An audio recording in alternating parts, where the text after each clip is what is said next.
capítulo 6. Mateus capítulo 6. Verso 1 em diante.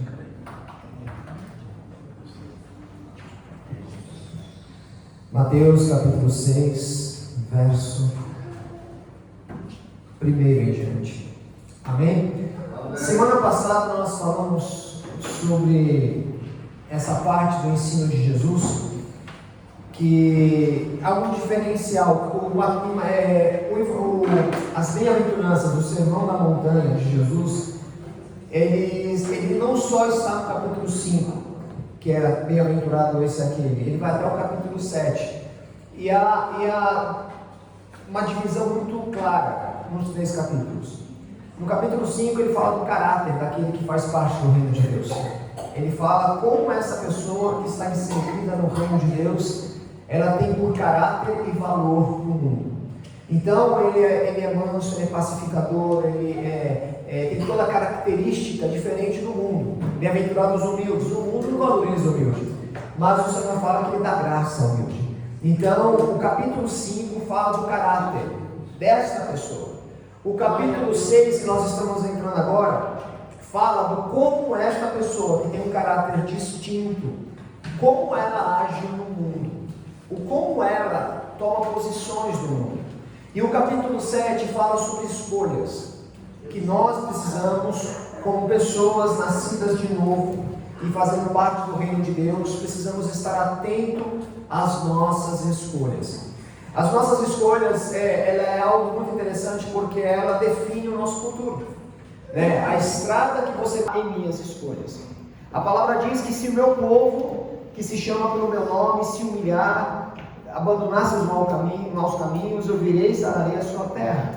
Então o Senhor quer sarar, existe promessa, mas também existe escolhas.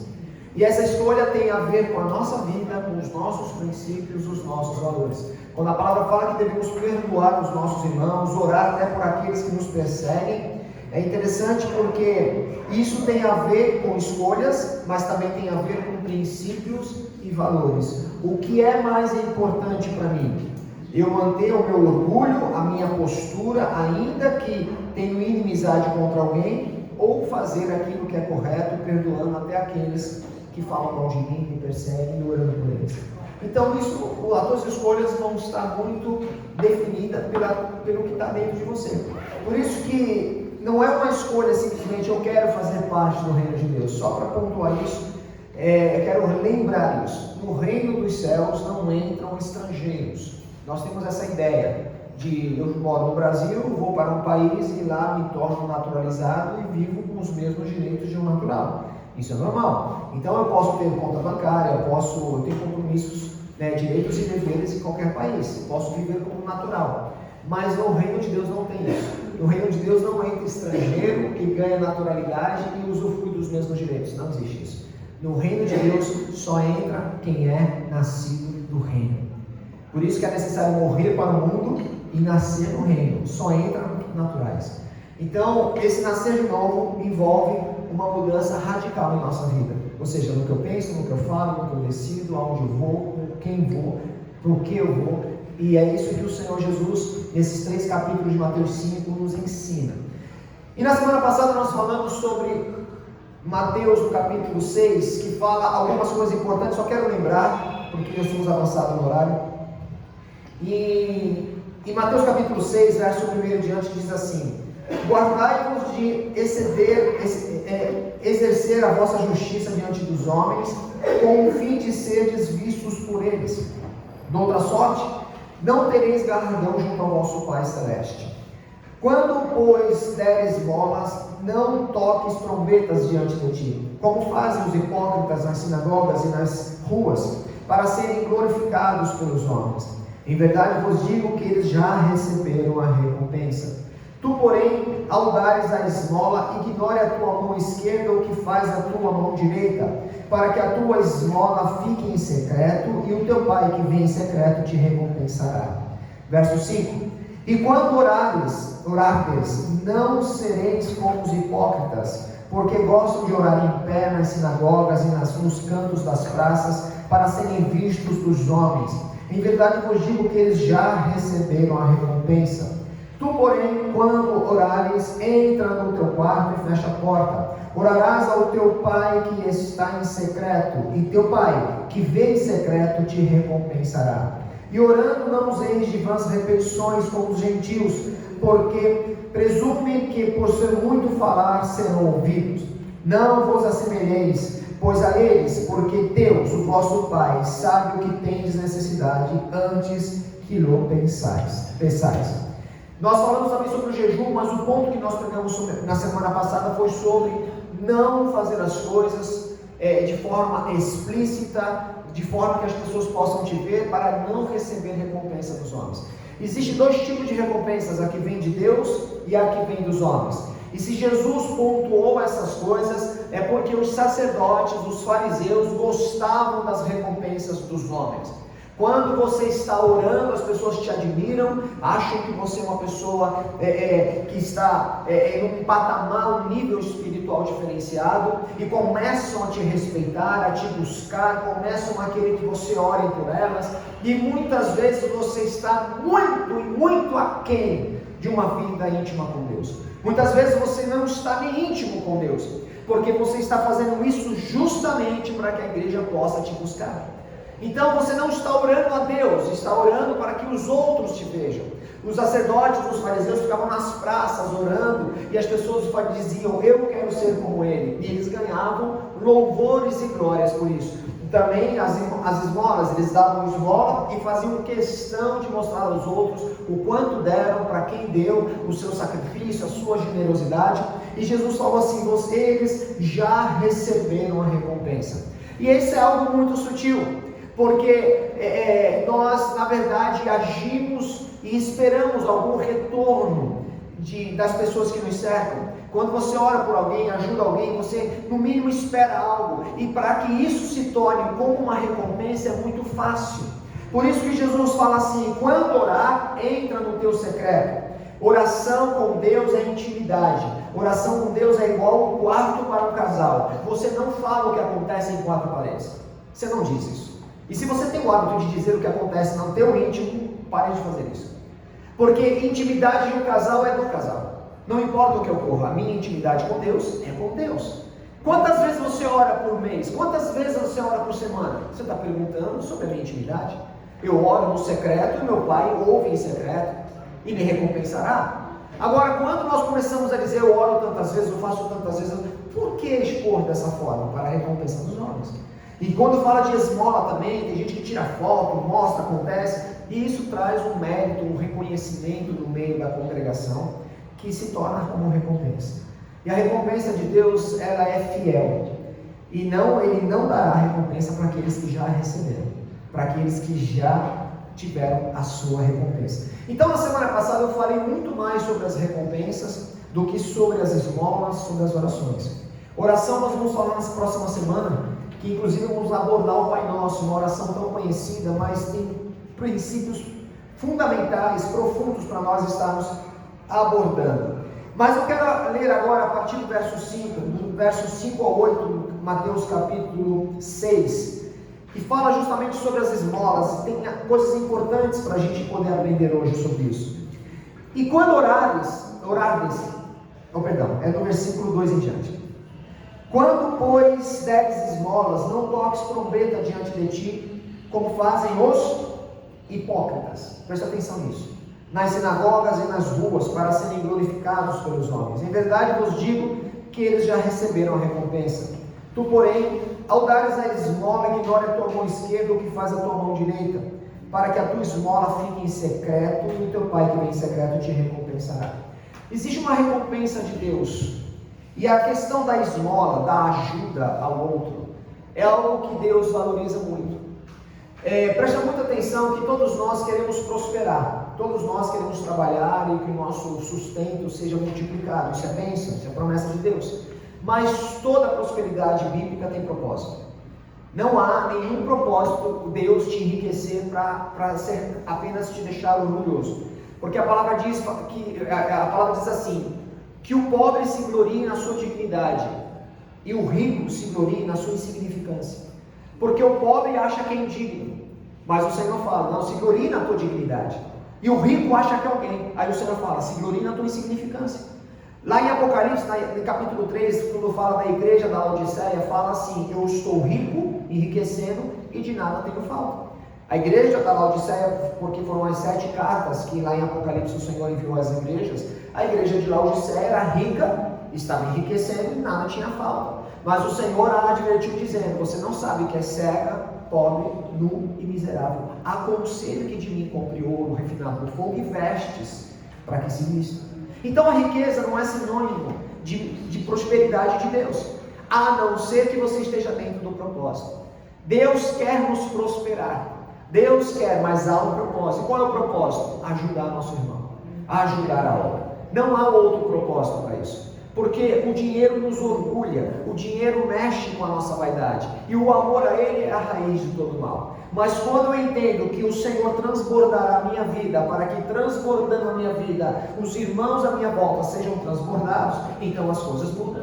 Quando o Senhor ele quer abençoar o mundo, ele abençoa os membros, ele abençoa os filhos. Porque veja a matemática de Deus. Se a igreja evangélica triunfante precisa enviar missionários, ela precisa ter uma condição financeira para mantê-los. Missionário é aquele que desce no buraco para resgatar as vidas. A pergunta é: quem segurar a corda? Quem vai segurar a corda desse missionário para que ele possa voltar com as vidas? Porque se a igreja o abandona, é mais um no buraco. É mais um num país estranho, em algum lugar, passando a necessidade junto com os nativos. Então, se o Senhor quer prosperar a obra missionária, ele vai prosperar a minha e a sua vida individualmente.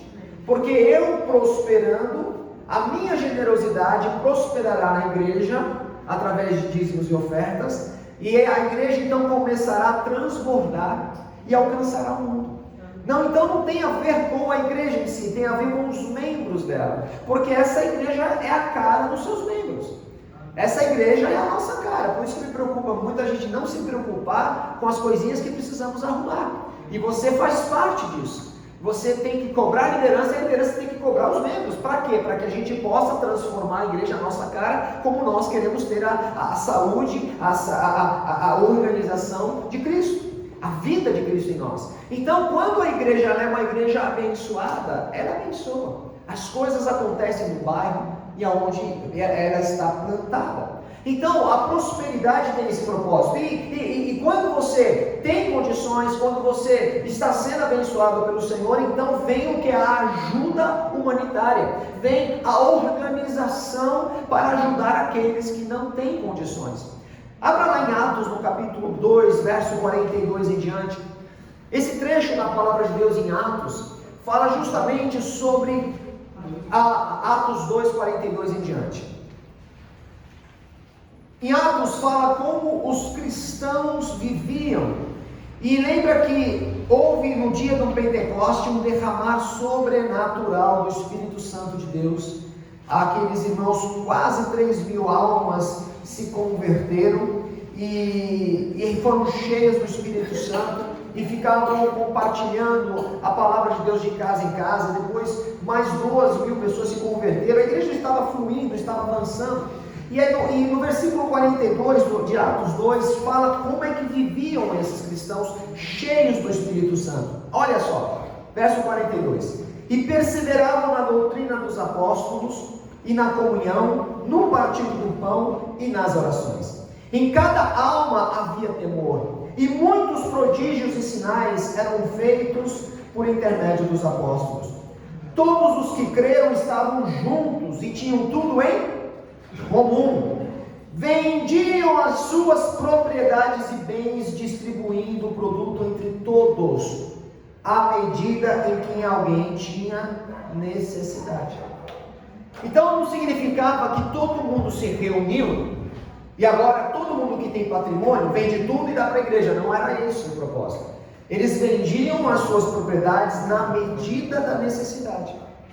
Então estamos reunidos, tinham todos tudo em comum. Aí surge uma necessidade, mas não temos dinheiro. E naquele tempo não havia banco, Pix, não tinha nada disso. A propriedade eram ovelhas, eram talvez ouro, eram coisas assim. Então eles se sacrificavam na medida da necessidade do comum. Eles vendiam, não, se eu tiver no bolso, eu tiver em casa, eu ofereço e vamos suprir a necessidade. Se eu não tenho condições, eu vendo o meu terreno para que supra a necessidade do meu irmão. Então, a questão de ajudar faz parte de uma obra do Espírito Santo em nossa vida. Por esse motivo que uma igreja apenas que se reúne para congregar, mas não se importa com aquele que está passando dificuldade, não é uma igreja que está cheia do Espírito, ainda não. Porque é justamente a visão dos mais necessitados, é que o Senhor, que Jesus veio para o mundo, para salvar nós necessitados de sua graça. Então precisamos olhar, precisamos estar atentos, precisamos ajudar, nos mobilizar, fazer o que for necessário, ainda que de forma sacrificial, para que todos no meio da congregação do povo de Deus, no meio da comunidade de fé, esteja suprido. Às vezes é um momento pontual, é um desemprego, um problema, pontual ali, a pessoa está passando uma grande dificuldade com comida, então vamos nos mobilizar e vamos ajudar o irmão até que haja um emprego. Todos nós temos uma influência, temos uma capacidade, nós podemos influenciar alguém, buscar um emprego no irmão, trabalhar para que a necessidade surja, para que a necessidade seja suprida, perdão. Então, quando falamos sobre esmola, falamos justamente da capacidade de olhar a pessoa com os olhos de Deus. Lembra de João e Pedro que entraram no templo e havia um coxo na porta do templo pedindo esmola? É lógico que Pedro não tinha dinheiro ali para oferecer ao coxo, mas ele não ignorou o coxo.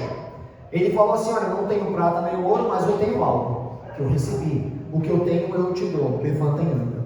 E aquele homem andou. Nós não podemos simplesmente chegar na casa do Senhor com a cara e a coragem, levantar as mãos santas e dizer: Senhor, eu te amo, eu te adoro, e voltar para casa e não perceber as pessoas que estão na porta da igreja e as pessoas que estão passando necessidade. Isso é obra do Senhor. Isso é obra de Deus. Havia lei em Israel para que houvesse suprimento aos mais necessitados. Havia o sétimo ano de uma colheita, era um ano que não poderia estar plantando nada. É interessante assim, deixa eu pontuar primeiro. Todos os anos de colheita, o Senhor fala, é uma ordem, era uma lei em Israel, que você vai colher todo o teu plantio. Você plantou lá alguma coisa e você começa a colher. Os frutos da tua colheita que caíssem no chão, era por lei proibido pegar. Se caiu o cesto todo e ficou, o Senhor fala: deixa, porque atrás de você na tua colheita havia os necessitados que pegavam as frutas que caíam no chão. Então o Senhor disse assim: deixa no chão, porque vai suprir a necessidade de alguém. Mas caiu o cesto inteiro, não tem problema, o Senhor prospera a sua vida. Mas deixa, porque de repente esse cesto para alguém vai ser mais importante. Era uma lei, o Senhor se importava. Como também no sétimo ano, que não podia plantar nada, porque era o ano do descanso da terra. O sexto ano, Deus era tão maravilhoso que no sexto ano, o ano antes daquele ano que não poderia plantar, o Senhor multiplicava a colheita, para que aquele ano que não houvesse colheita pudesse ser suprido. E também neste ano que não podia colher, não podia plantar, a Bíblia fala que se surgisse o fruto, se alguma planta desce, não pegue, deixe para aquele que é necessitado. Então o Senhor se importa. E se temos a presença do Senhor em nossas vidas, nós temos que entender que também fomos chamados a Ele, por Ele, para abençoar da maneira que nós podemos as pessoas que nos cercam. E isso está a prosperidade. Porque se no teu pouco você é fiel, então o Senhor terá todo o interesse de multiplicar a tua receita para que os teus braços generosos possam abraçar mais pessoas. Entendeu? O problema nosso é que a gente quer prosperar para mostrar para o mundo que nós somos abençoados. E não é para mostrar para o mundo, porque isso você não mostra para ninguém. Você mostra para Deus, para que a tua recompensa seja permanente diante dele. Então, veja só, o porquê é importante isso. Em Mateus 22, verso 37 a 39, Mateus no capítulo 22, verso 37 até o 39, veja o porquê é importante nós termos os olhos voltados aos irmãos, aqueles que nos cercam. Respondeu Jesus, verso 37. Ame o Senhor, o teu Deus, o seu Deus, de todo o coração e de toda a sua alma e de todo o seu entendimento. Este é o primeiro e maior mandamento. E o segundo é semelhante a ele: ame o seu próximo como a si mesmo. Então, quando nós começamos a ver de que o maior mandamento é amar a Deus sobre todas as coisas e o próximo como a si mesmo, nós precisamos saber como expressar este amor ao próximo. Nós precisamos entender que, às vezes, o próximo que nos cerca não é só comida que ele precisa.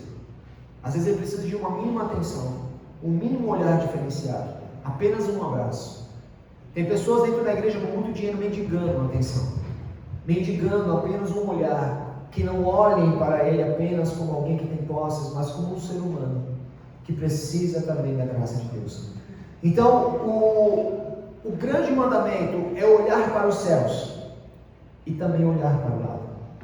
É ter a noção de que, da mesma maneira que Deus enviou Filipe para falar com aquele eunuco, lembra do eunuco que estava andando em sua montaria, sua carruagem, e ele estava lendo um livro de Isaías, e ele não entendia o que estava dizendo o profeta Isaías, e Filipe foi levado pelo Espírito a falar com aquele eunuco. Ele perguntou para o eunuco, correndo talvez do lado da carruagem, dizendo: você entende o que está lendo? E o eunuco falou assim: como eu vou entender se não há quem me explique?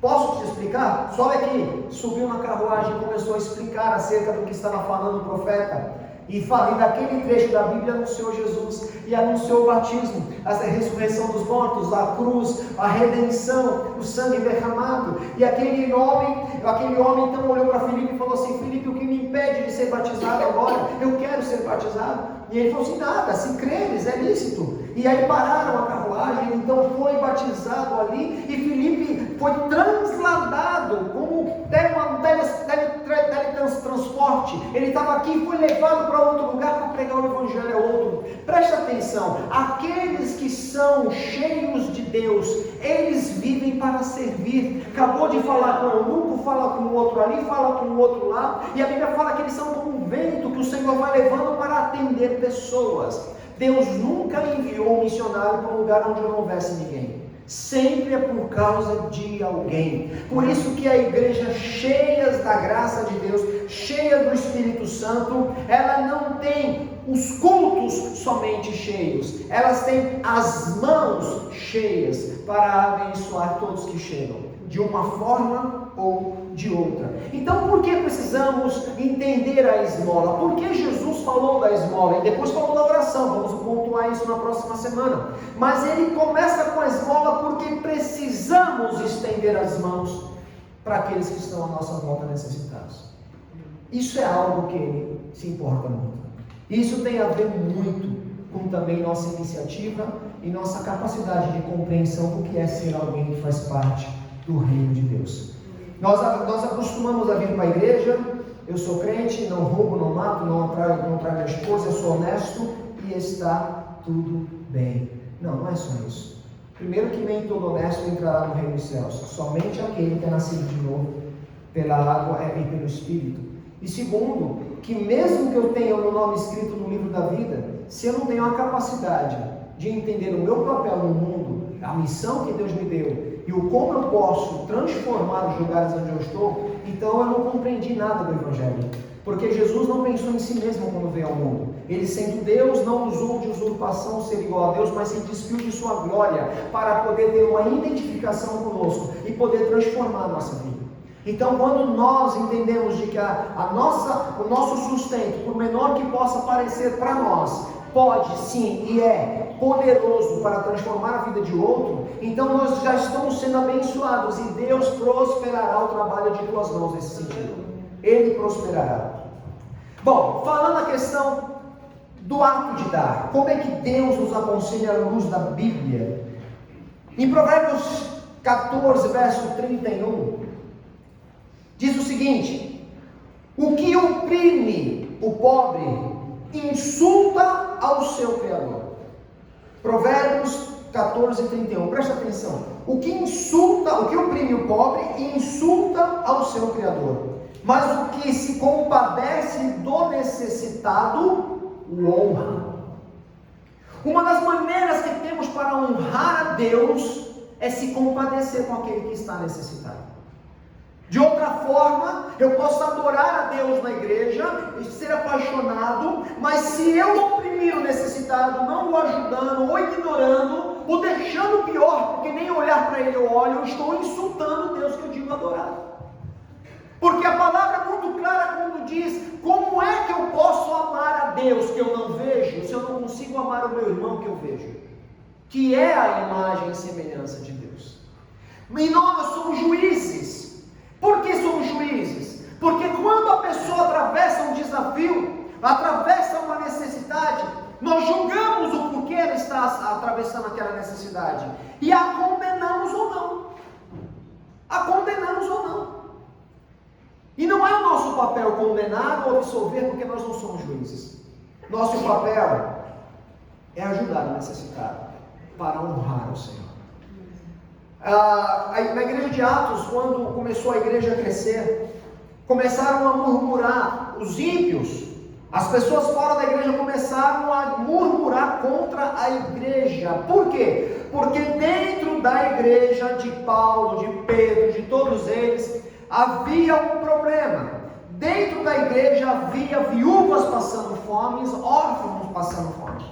Dentro da igreja. Os ímpios viam isso e diziam: mas não se reúnem, não foram cheios do Espírito Santo, não falaram línguas, não estão aí, sabe, indo de casa em casa partindo pão. Olha a viúva passando fome e ninguém faz nada. Então o que foi feito? Foi definido diaconato, foi levantado homens e mulheres para que os apóstolos não tivessem o trabalho de servir a mesa, porque eles tinham que pregar o evangelho, ensinar os líderes, ensinar o povo. Então eles não podiam deixar de ensinar e formar líderes para poder fazer a parte social. Então levantaram o diaconato para que pudessem ir de casa em casa, vendo a necessidade, levando à igreja e a igreja suprindo, porque o contrário dessa ajuda gera blasfêmia e murmuração no meio do povo, no meio da igreja, no meio da sociedade. Então, quando eu quero honrar o Senhor, eu começo a olhar para o meu irmão,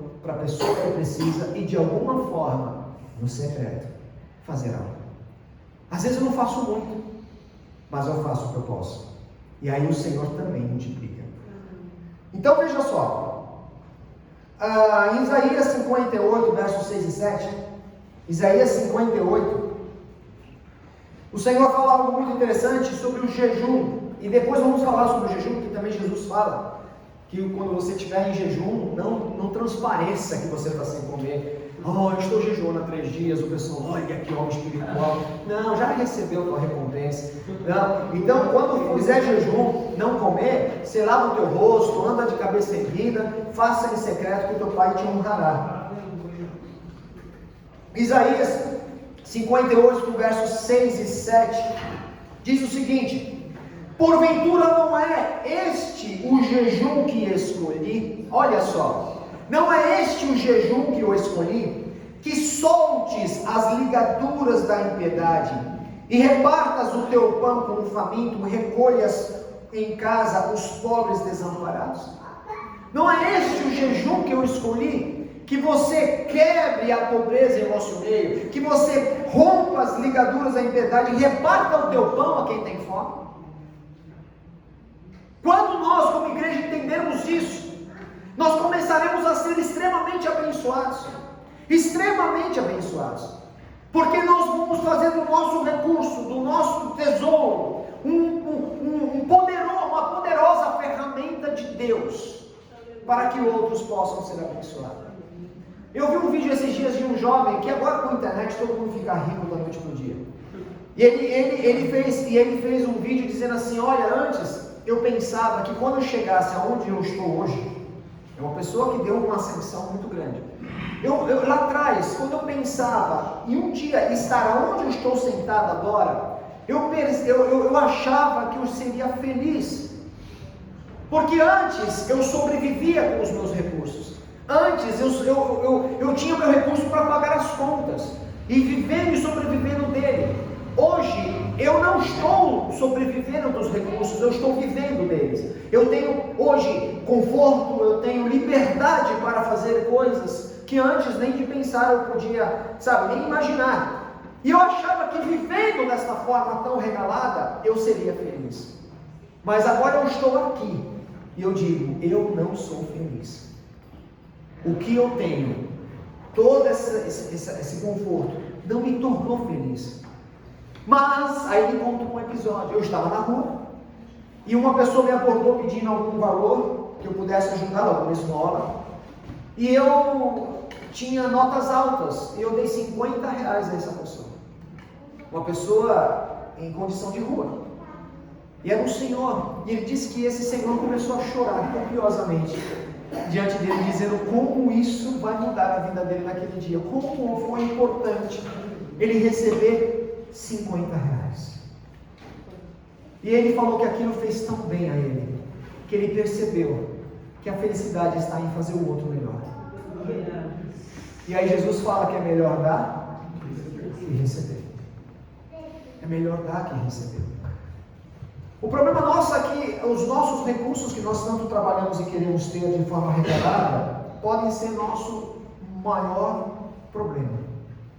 Quando nós não entendemos de que o Senhor sempre nos dá algo para que o outro seja abençoado. Quer ver um exemplo simples? Alguém pode falar assim, o pastor Léo entende a Bíblia. Talvez. Mas o Senhor me fez entender para ensinar. Para que eu ficar no meu quarto, lendo a Bíblia e olhando no espelho dizendo, uau, Leonardo, isso foi bom. Não tem propósito. Todo músico toca para outro. A gente ensaia tanto, né? Ensaia tanto. Eu já toquei, o primeiro emprego meu fui tocando no shopping.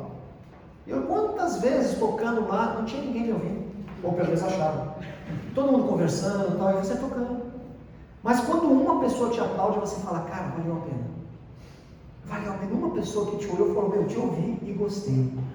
É porque o Senhor nos dá os talentos e os dons para servir. Senão nós estaríamos tocando piano no meio do mato, lendo a Bíblia para passarinho. Não há propósito. Então, quando o Senhor traz recurso, também com a mesma finalidade. É com o mesmo propósito. E caso o nosso coração não esteja voltado, esse recurso pode ser uma armadilha para as nossas vidas, como foi o recurso para o rei Davi. Quando o rei Davi ficava ameaçado com os inimigos, orava a Deus. Mas quando não tinha mais inimigo que o ameaçasse, ele nem para a guerra foi. Foi quando cometeu adultério, cometeu homicídio, mentiu. Foi um homem que Deus não queria que ele fosse. Porque o conforto nos traz uma falsa ilusão de que nós estamos, uma ilusão, né, de que nós estamos bem, que está tudo jóia, que o mundo que corra atrás porque o Cristo não merecia de estar aqui. E ninguém fez nada. Nabucodonosor, um rei importante, ele comeu capim, porque sem o rei não deu glória a Deus. Nós temos que ter a capacidade e a humildade de reconhecer que se estamos aqui agora ouvindo é porque Ele nos trouxe. O meu talento, a minha capacidade é porque Ele me trouxe até aqui. Para onde eu vou vai depender do quanto o meu coração está alinhado com o coração dele.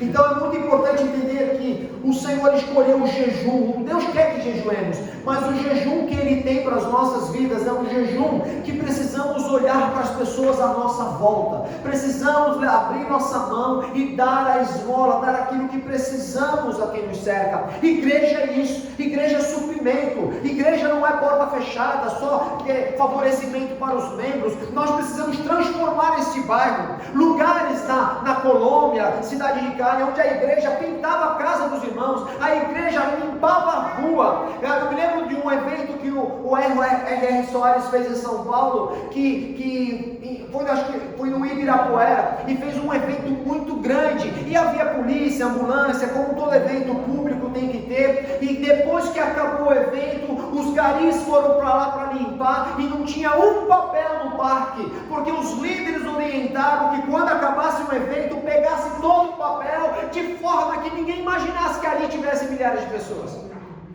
Isso é igreja, é olhar a necessidade, é você ver que Jesus multiplicou pães, não perguntou para a pessoa se ela estava em pecado, não perguntou se ela estava com fome por causa das suas atitudes, ele simplesmente multiplicou os pães, multiplicou os peixes, ele atendeu a necessidade, olhou, ele chegou até para as pessoas que pecaram e disse, vai, não peques mais, porque a graça dele é isso. O Senhor me alimenta para alimentar, o Senhor me abençoa para abençoar, o Senhor me traz vida para gerar vida, o Senhor me cura para curar.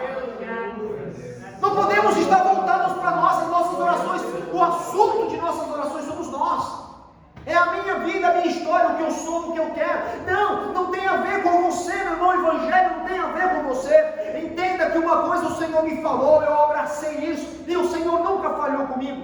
Porque um dia, eu me lembro que eu estava voltando da Bolívia, e no avião eu comecei a entrar numa crise com Deus, por tanta coisa que estava acontecendo em minha vida, e o Senhor falou assim para mim: olha, faça a minha vontade, ande nos meus planos, que eu realizarei os teus planos. Então eu tive que inverter. Ao invés de correr atrás do que eu queria, eu comecei a correr atrás do que Ele queria. E quando eu comecei a viver por Ele, Ele começou a realizar os desejos do meu coração. Eu era solteiro. E aí o casamento, a minha família, o que Ele me deu, que isso é impagável, isso foi obra dEle. Mas eu não posso correr atrás das coisas. A palavra fala que as bênçãos vão nos seguir e nós alcançar. Não é você que corre atrás da bênção, é a bênção que corre atrás de você. E se a bênção está correndo atrás de você, eu te pergunto: para onde você está indo? Qual é o teu objetivo? Qual é o teu propósito? Porque parado esperando a bênção você não está. Porque ninguém segue quem está parado. Ninguém segue quem está parado. Está todo mundo parado. Mas se as bênçãos estão me seguindo, para onde eu estou indo? O que eu estou fazendo? O que me move? Cumprir a vontade do meu Pai. Como Paulo fala, eu não me envergonho do Evangelho, porque é a justiça de Deus, é a graça de Deus. Olha que interessante, aqui em Atos capítulo 10, verso do 1 ao 4. Eu quero que você preste atenção nisso, sobre um homem chamado Cornélio. Olha só como a palavra é sutil e poderosa para nos trazer um entendimento de um coração generoso, de um coração voltado a ser bênção a quem está ao nosso lado. Atos capítulo 10, verso 1 em diante diz assim: havia em Cesareia um homem por nome Cornélio, centurião da corte chamada italiana, piedoso e temente a Deus, com toda a sua casa, o qual fazia muitas esmolas ao povo e de contínuo orava a Deus. Próximo e Deus, amar a Deus sobre todas as coisas, próximo como a si mesmo. Este, quase a hora nona do dia, viu claramente numa visão um anjo de Deus, que se dirigia para ele e dizia-lhe: Cornélio. O qual, fixando os olhos nele e muito atemorizado, disse: que é, Senhor? E disse-lhe: as tuas orações e as tuas esmolas têm subido para a memória diante de Deus.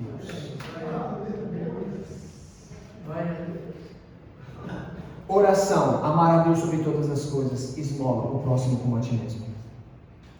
E o anjo falou que para ele: tem subido diante de Deus. Tem subido diante de Deus. Eu quero te incentivar. Vamos falar de dízimo e oferta. A gente tem problema com dinheiro. Deus não tem problema com dinheiro, ninguém tem, e nem terá, mas nós temos. Eu sempre digo que dízimo e oferta na igreja é igual bomba relógio. Se você guarda o dízimo e oferta para você, explode na sua mão. Se a igreja guardar para ela, explode na mão dela. Tem propósito, vidas. Eu tenho um entendimento sobre igreja hoje, porque eu pastorei durante muitos anos e nós alugamos um espaço em Bertioga para a igreja que era R$7.000 por mês. R$7.000. E na época pensamos, sonhamos, construímos e colocamos ar-condicionado, cadeiras, tudo que uma igreja tem que ter. Mas quando eu tive a chance de alugar outro espaço, eu mudei meu entendimento e nós fomos com a igreja para o pátio da escola. É interessante que quando nós fomos para o pátio da escola, metade da igreja não quis ir. E aí nós gostamos de falar que somos igreja até você não ficar no banco confortável que tinha. Se somos igreja, continuaremos sendo igreja em qualquer lugar. Mas nós, no fundo, queremos a melhor igreja, com o melhor teclado, com o melhor som, com o melhor ar-condicionado, com as melhores pessoas, no melhor ambiente, na melhor localização. E quando nós pensamos dessa forma, não tem a ver com a gente, não tem a ver com Deus, tem a ver com a gente. E aí eu sei que os 7.000 que poderia se gastar no aluguel, já imaginou o que pode ser feito na obra do Senhor? Então eu comecei a ver que o Senhor ele tem propósito nisso. Hoje nós gastamos, podemos dizer, milhares de reais com coisas e não com pessoas. Nós queremos levantar a estrutura e não vidas. E eu sei que a estrutura é necessária, não quero aqui marginalizar isso, mas a que preço? A que situação nós precisamos fazer? Hoje a igreja no Brasil, não todas, não estou aqui generalizando, mas a grande maioria, ela é irrelevante no bairro onde está. Ela está lá, grande, cheia de pessoas, mas não faz nada além do que os cultos. E a nossa vida tem que ser poderosa no lugar onde nós estamos. Essa rua não pode ser igual, porque essa igreja está aqui. Não pode simplesmente estar a gente se reunindo e a rua segue de igual maneira, né? Os problemas com as drogas, os problemas com as famílias, os problemas com tudo, cheio de problema, e nós estamos aqui fazendo o quê? Por isso que o Senhor, Ele quer nos fazer cheios do Espírito Santo, para que essa verdade possa abordar e invadir a casa dos nossos vizinhos. A palavra fala de que a igreja de Atos, ela permanecia na doutrina dos apóstolos, na comunhão, no partir do pão e nas orações. Nós fazemos um caminho inverso. Nós primeiro queremos orar para que o nosso encontro do pastel, do pão, da pizza, de qualquer evento que a gente faça, então a gente ora para que o evento gere comunhão, e para quem sabe nós tenhamos comunhão, amizade, a gente comece a praticar a doutrina dos apóstolos. E nada vai acontecer fazendo isso. Primeiro começa a doutrina. Quando eu tenho doutrina de Deus na minha vida, eu tenho comunhão contigo, tenho tudo em comum contigo, porque temos o mesmo Espírito, a mesma fé, o mesmo batismo, um só Deus, um só Senhor. E aí nasce a comunhão. Da comunhão nasce o partir do pão, porque o partir do pão é reflexo de comunhão. Você sabe que chamar um amigo para comer pizza não tem a ver com a pizza, tem a ver com o amigo. Tem a ver com o amigo, você chama para estar junto. Então, a mesa é fruto de uma intimidade. E quando gera intimidade, aí você começa a fazer a oração eficaz. A oração que Deus responde. Porque a oração que Deus responde é quando todos têm o mesmo sentimento, a mesma vontade, o mesmo querer e o mesmo amém. Então, quando falamos de esmola, falamos disso, de olhar a necessidade e dizer: eu quero ser útil, eu quero poder fazer algo, Senhor, me prospera, porque se eu tivesse uma condição que na minha cabeça posso ter, sabe, que eu imagino, eu faria muito mais. Então faz com o teu pouco, faz com a tua generosidade, semeia da forma que você pode. Não tem a ver com o pastor, não tem a ver com a igreja, tem a ver com Deus, tem a ver com Deus. Então quando eu entrego em generosidade, faço ao Senhor. Por isso que eu quero que você leia comigo lá em Lucas, no verso 21, do capítulo 21, verso 1 ao 4. Já estamos terminando, amados. Lucas, capítulo 21, verso 1 ao 4, diz o seguinte: Jesus olhou e viu os ricos colocando suas contribuições nas caixas de oferta. Viu também uma viúva pobre colocar 2 pequeninas moedas de cobre. E disse: afirmo que esta viúva pobre colocou mais do que todos os outros. Todos esses deram o que lhe sobrava, mas ela, da sua pobreza, deu tudo o que possuía para viver. Aleluia. Eu acho maravilhoso que Jesus falou assim: ela deu mais do que eles, porque Deus não vê o valor. Ela deu cobre, os outros talvez deram ouro. Deus não vê o metal, porque para Deus carvão e ouro é a mesma coisa. Agora, aquela mulher, ela entendeu que a sua oferta geraria benefício a alguém. Ela fez ao Senhor. E Ele falou: olha, pelo sacrifício dela, pela fé dela, ela deu mais do que esses ricaços, que deram o que sobrava, não fizeram o mínimo sacrifício, não fizeram nada além do que a esmola do seu bolso. Ela não, ela se importou e deu tudo que tinha para o seu sustento. E quando o Senhor vê isso, o Senhor abençoa, porque atitudes como essa trazem honras a Deus.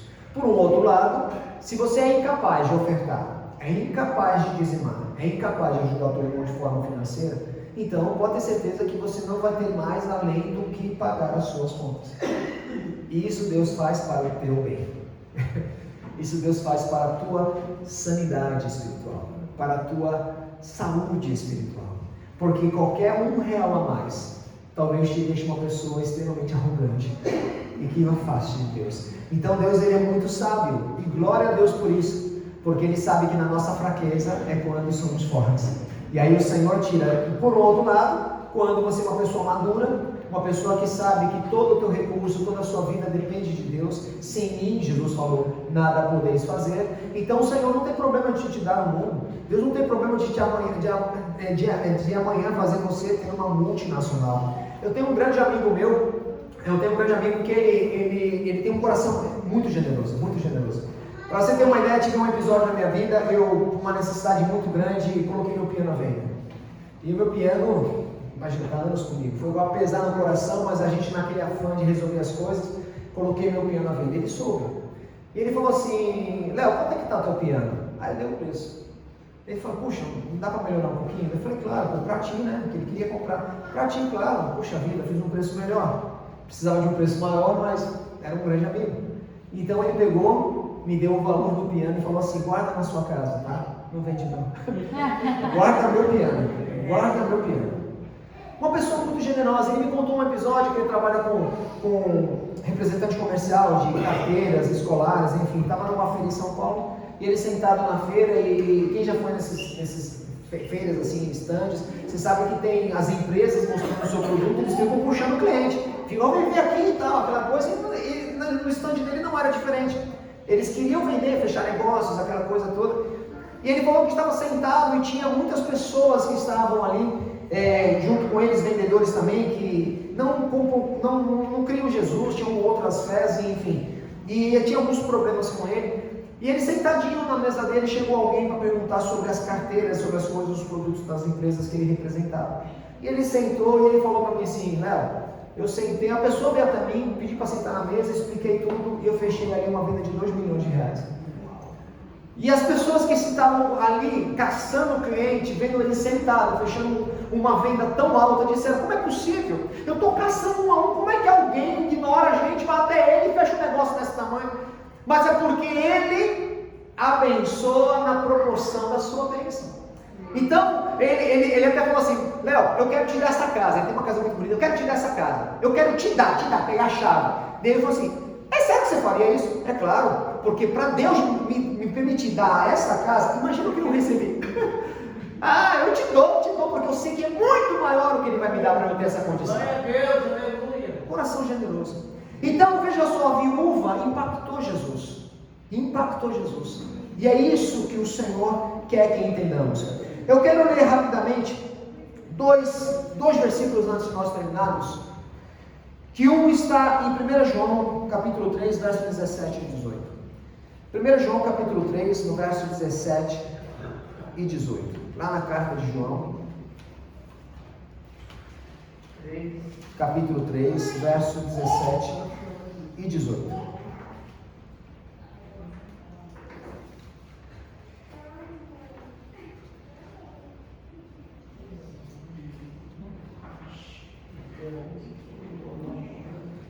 Eu acho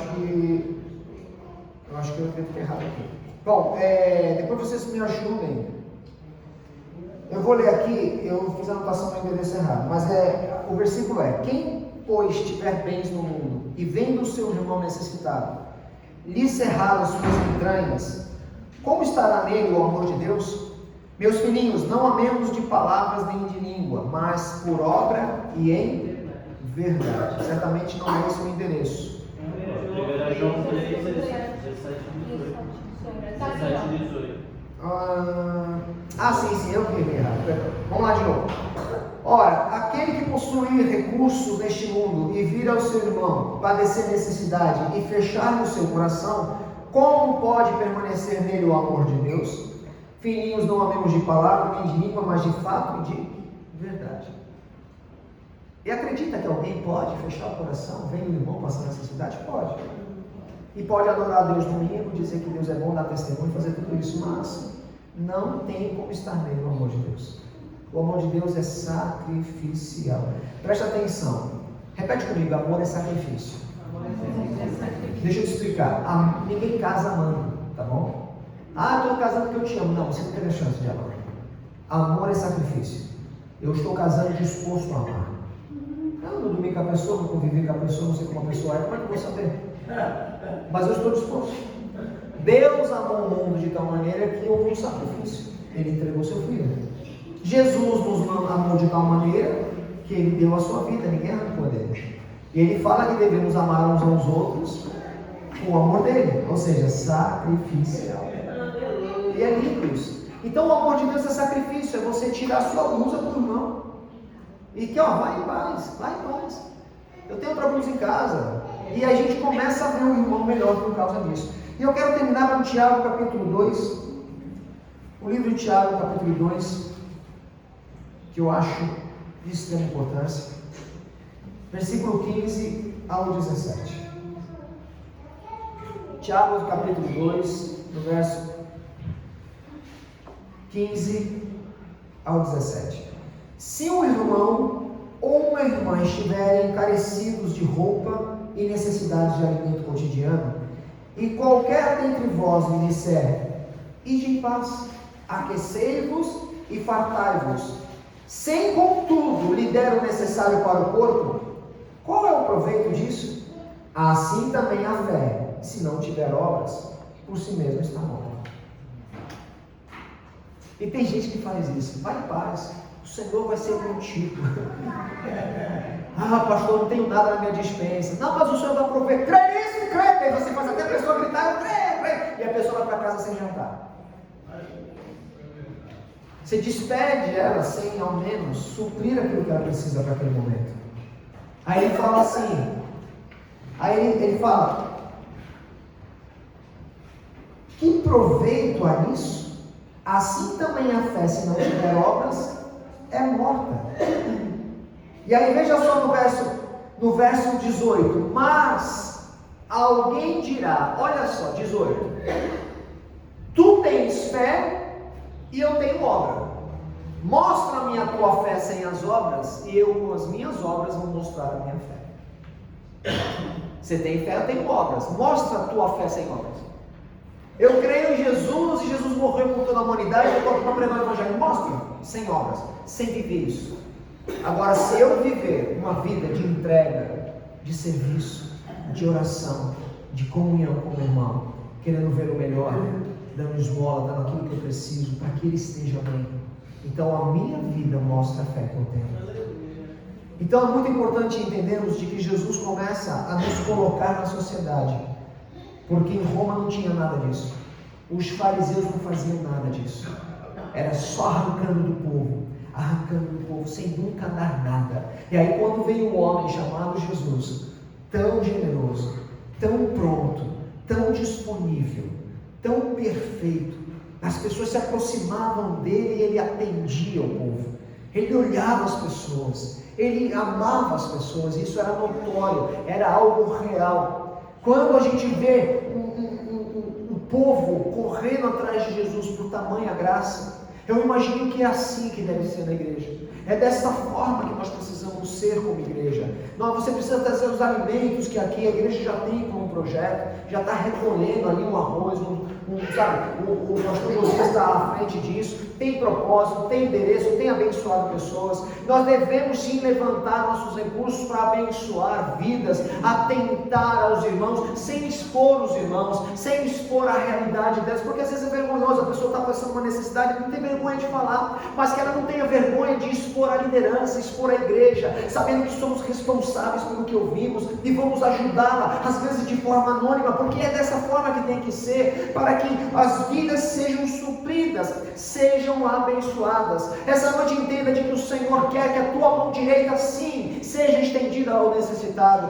que da tua mão sempre tenha algo a entregar a alguém, que jamais a sua mão fique como mãos vazias. A Bíblia fala que nós não devemos entrar na presença do Senhor com mãos vazias. Se o Senhor não quer que nós entremos na igreja, na sua presença de mãos vazias, quanto mais aqueles que se aproximam de nós. Eu tenho um princípio, por todos os motivos que nós sabemos, eu evito dar dinheiro às pessoas na rua, porque eles querem mais dinheiro do que às vezes o que dizem que querem comprar. Já aconteceu de eu comprar um lanche para quem tinha fome.